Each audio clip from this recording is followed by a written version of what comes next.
Sanat foundation के तहत संचालित अ, सनत यूट्यूब चैनल में आप सबका हार्दिक स्वागत है। इंदुकांत आंगिरस का अभिवादन स्वीकार करें। आज के पुस्तक परिचय कार्यक्रम में मैं किसी पुस्तक नहीं बल्कि एक स्मारिका का परिचय देने जा रहा हूँ और यह स्मारिका अपने आप में बहुत महत्वपूर्ण है और दुर्लभ भी है।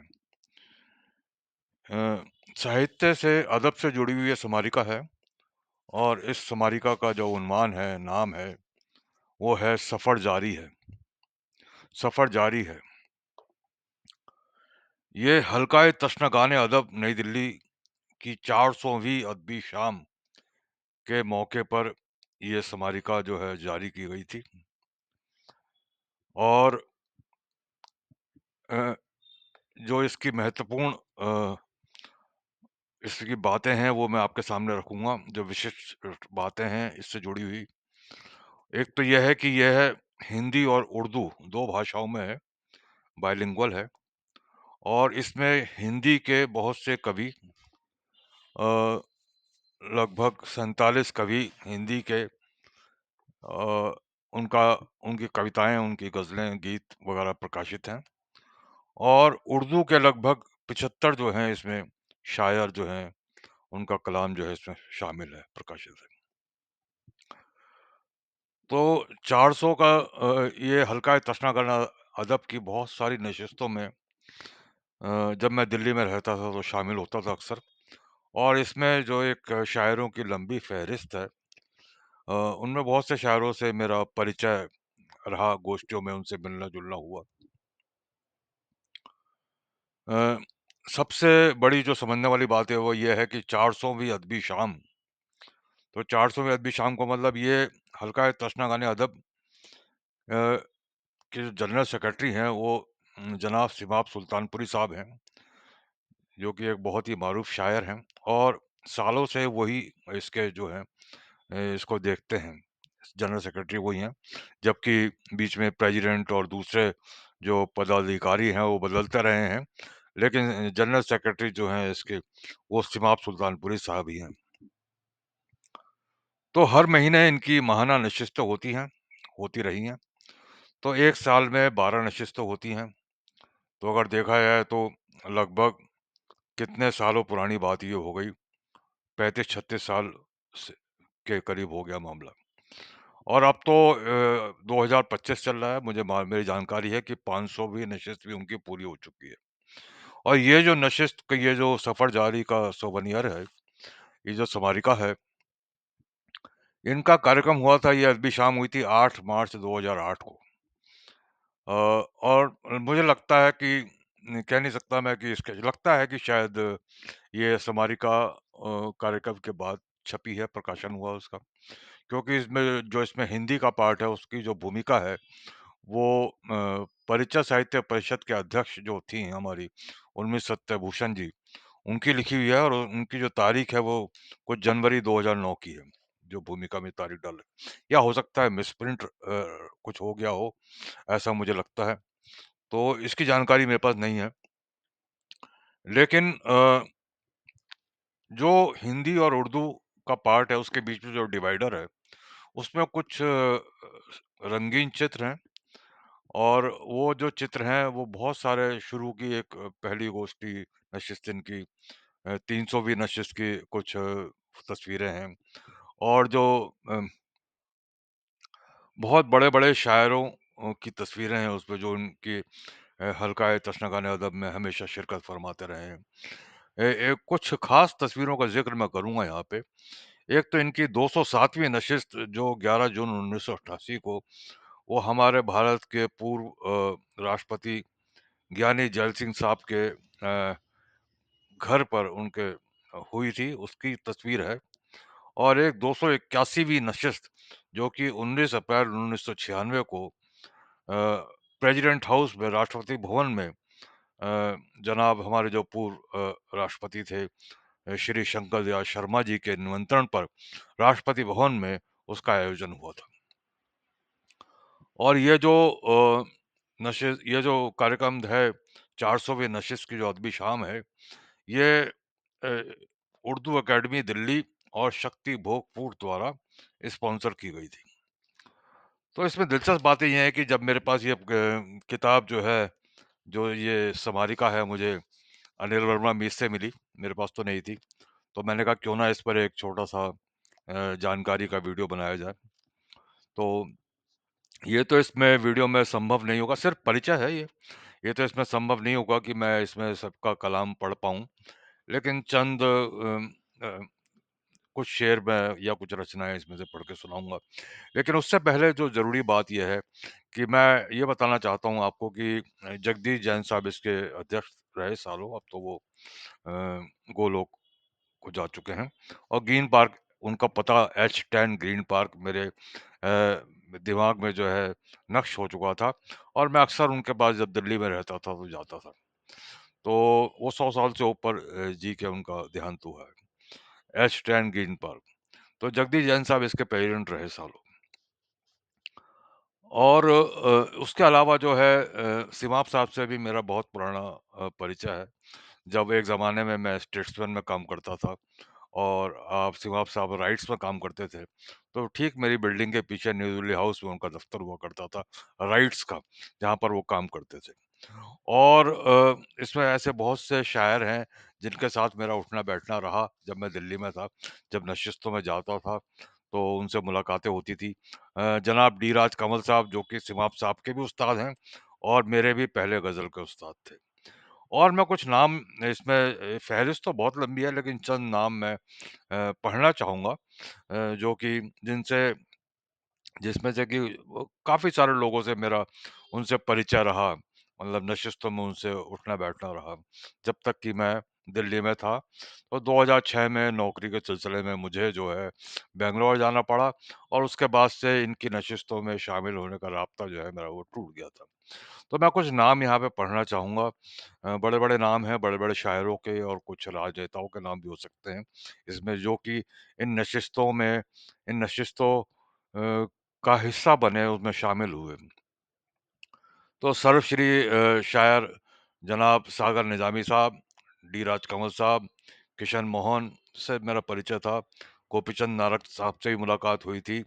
तालिब चकवाली साहब, बी.एल. बसंत साहब, जगदीश जैन, नज़मी सिकंदराबादी से कई बार मुलाकात हुई। Sahir Hoshiyarpuri, doctor Tariq Mohammad, G R. कंवल साहब से कई बार मुलाकात हुई।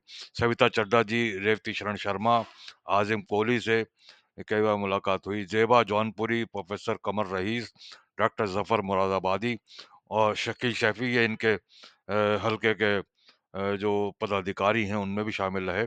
अनीस अहमद, भगवान दास एजाज वो तो दोहे पढ़ा करते थे मुझे याद है और उन्हें दोहा सम्राट कह के लोग सब पुकारा करते थे, भगवान दास एजाज। मुनव्वर सरहदी साहब, उनसे भी मैंने इस्लाह ली थी, वो सराइकी ज़बान के शायर थे और बहुत ही मोहब्बत रखते थे मेरे से। मेरी जो पहली किताब थी शहर और जंगल, उसमें उन्होंने भूमिका भी लिखी थी। पम्मी कैसर साहब, कुलदीप गौहर साहब मयूर विहार में रहा करते थे, उनके घर की नशिस्तों में गया। अज़ीज़ खैराबादी, राम प्रकाश राही साहब बहुत मोहब्बत रखते थे। हिरानंद सोज साहब, महमूद सैदी साहब, रमेश तना साहब, भगरवी साहब, मतीर होशियारपुरी, रिफ़त सरोश, मज़हर इमाम साहब, सिकंदर बख्श साहब जो कि शायद अपोज़िट पार्टी के उसमें राज्यसभा के मेंबर थे। और सतीश बब्बर साहब एक सिंगर थे, मुझे याद है कि एक शाम इनकी भी हुई थी। इन्होंने एक बार कुछ गज़लें गाई थी और एक कार्यक्रम हुआ था, उसमें भी शामिल था मैं। कुँवर बेचैन साहब भी अच्छे उनसे परिचय था मेरा।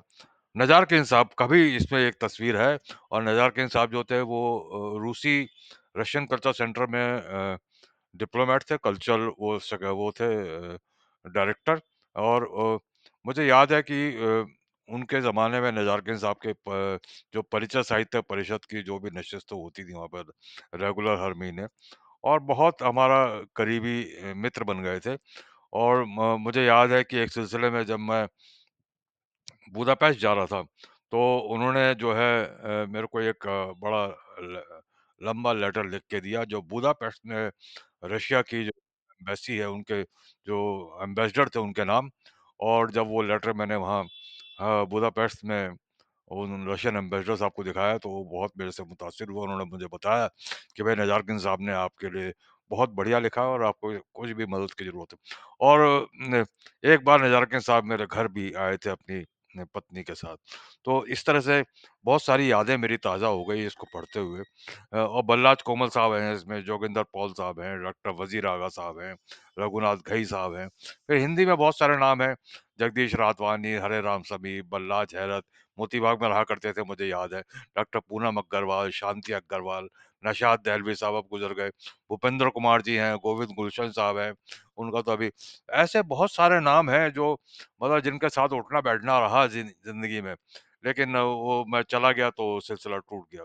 ख़ैर मैं चाहूँगा कि मैं सिर्फ़ चंद अशआर आपको इसमें से सुना देता हूँ किसी-किसी शायर के।